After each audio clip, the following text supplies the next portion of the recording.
Deep morning. Equity space में तो America कहीं रुकने का नाम नहीं ले रहा है। क्या कुछ हुआ है? कौन से फैक्टर्स है जो स्ट्रेंथ दे रहे हैं? कहाँ नजर रखेंगे?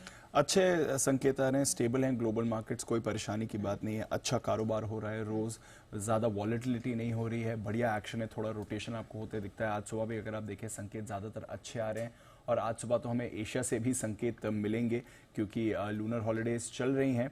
चीन और हांगकांग आज बंद हैं, बट बाकी सारे एशिया के बाजार आपके लिए खुल चुके हैं, तो वहां से भी आपको अच्छे ही संकेत आ रहे हैं। जापान का बाजार ओपनिंग पर जबरदस्त एक्शन दिखा रहा था और वहां से गेन्स अपनी मेंटेन ही कर रहा है, तो बढ़िया मूव वहां पर भी आपको आती हुई दिख रही है।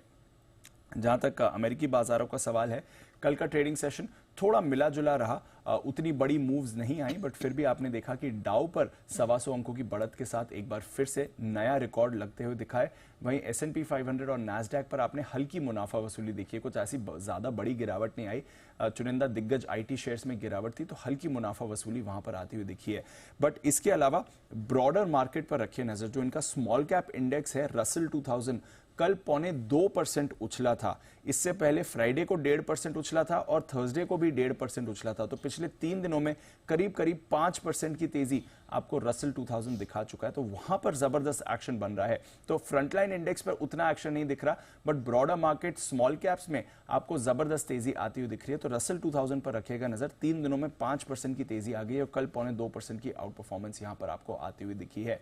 IT के अलावा कुछ नतीजों के स्टॉक्स पर आपको एक्शन आते हुए दिखा, तो एक स्टेबल सेशन था, थोड़ा रोटेशन चल रहा था, ब्रॉडर मार्केट में आपको अच्छा एक्शन आ रहा था। इनकी जो 10 साल की बॉन्ड डील है वो 4.17% के आसपास स्थिर है, वहां से कोई बड़े संकेत आपको आते हुए नहीं दिख रहे। बट आज एक बड़ा डेटा पॉइंट आने वाला है जो आगे के सेंटिमेंट पर असर कर सकता है। जनवरी महीने का CPI यानी कि रिटेल महंगाई का डेटा आपके लिए आने वाला है।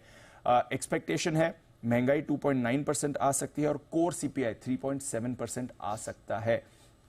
अब देखते हैं इसके बाद जो भी फेड से उम्मीदें हैं वो कैसी होती हैं, बट अब ऑलमोस्ट पूरा बाजार मानने को तैयार है कि शायद मार्च में रेट कट नहीं होने वाले हैं। एक्सपेक्टेशन अब मई या जून की तरफ बढ़ती हुई आपको दिख रही है। तो देखते हैं आज के डेटा पर बाजार का क्या रिएक्शन आता है, बट आज एक अहम डेटा पॉइंट जरूर रहेगा जिस पर सबकी नजर बनी हुई है। यूरोप की बात करें तो यहां पर कल अच्छा कारोबार था, करीब ½ % तक की बढ़त आपने यूरोप के बाजारों में भी देखी, कोई परेशानी वहां पर नहीं थी। डॉलर इंडेक्स आपका 104 के ऊपर कायम है। कच्चा तेल आपका $82 के आसपास एकदम स्थिर है। कल हल्की सी बढ़त हुई, बट एक रेंज में ही कारोबार था। मिडल ईस्ट तनाव चल रहा है, सप्लाई की चिंता है, उसके सामने डिमांड भी उतनी नहीं है, तो इसी लेवल के आसपास आप कच्चा तेल देख रहे हैं। सोने और चांदी में भी कुछ ज्यादा बड़ा एक्शन नहीं है, बट कल बेस मेटल्स में एक रिबाउंड आया। हालांकि चीन के बाजार तो इस पूरे हफ्ते बंद है, बट कल निचले स्तरों से बेस मेटल्स में थोड़ा रिबाउंड था। एग्री कमोडिटीज में मिला जुला एक्शन था। तो ओवरऑल बहुत ही स्टेबल संकेत आ रहे हैं, यहाँ कुछ ज्यादा बड़ी ट्रेंड की बात नहीं है। डाउ पर एक बार फिर से आपने नया रिकॉर्ड बनते हुए दिखा है और अमेरिकी ब्रॉडर मार्केट में तो जबरदस्त एक्शन बन रहा है। तो एक्शन अब फ्रंटलाइन इंडेक्स से स्मॉल और मिड कैप स्टॉक्स में ज्यादा होते हुए आपको दिख रहा है। चलिए, धन्यवाद दीप, वो पूरी डिटेल दर्शकों के सामने रखने के लिए।